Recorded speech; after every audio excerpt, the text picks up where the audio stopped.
আসসালামু আলাইকুম ওয়া রাহমাতুল্লাহি ওয়া বারাকাতুহু। এতিমদেরকে নিয়ে আলোচনা করব।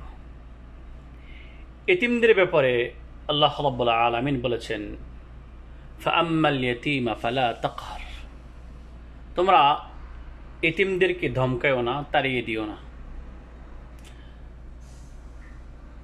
অন্য আয়াতে রয়েছে, আলাম ইয়াজিদকা ইয়াতীমান ফাআওয়া, ও নবী, আপনাকে এতিম অবস্থায় কি রাখি নাই, আশ্রয় দেয়নি? সুতরাং এতিমদেরকে আশ্রয় দেওয়া, তাদের প্রাপ্য অধিকার বুঝিয়ে দেওয়া, এটা ফরজ।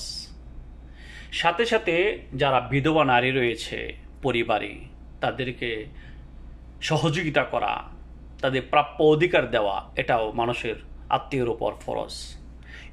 দুটো বিষয় কেমন জানি আমার শুধু বাংলাদেশে নয়, সারা পৃথিবীতে, বিশেষ করে আমি বলবো বাংলাদেশের বিষয় বেশি বঞ্চিত হয়। এতিম এবং যারা স্বামী হারা রয়েছে তাদের ব্যাপারে, বাচ্চা থাকলে তাদেরকে নিয়ে করুণ অবস্থায় জীবনযাপন করে। চলুন না এতিমদের মাল আমরা ভক্ষণ না করি, সাথে সাথে যারা স্বামী হারা রয়েছে, বিধবা রয়েছে, তাদেরকে দেখভাল করি, তাদের প্রাপ্য অধিকার ফিরিয়ে দেই, এতিমদের প্রাপ্য অধিকার ফিরিয়ে দিই।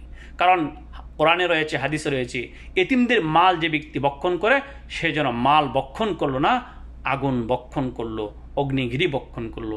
এমনইভাবে কেউ যদি বিধবা নারীকে সহযোগিতার পরিবর্তে তার মাল সম্পদ হনন করে, ইজ্জত হনন করে, তার ব্যাপারে কঠিন শাস্তি রয়েছে।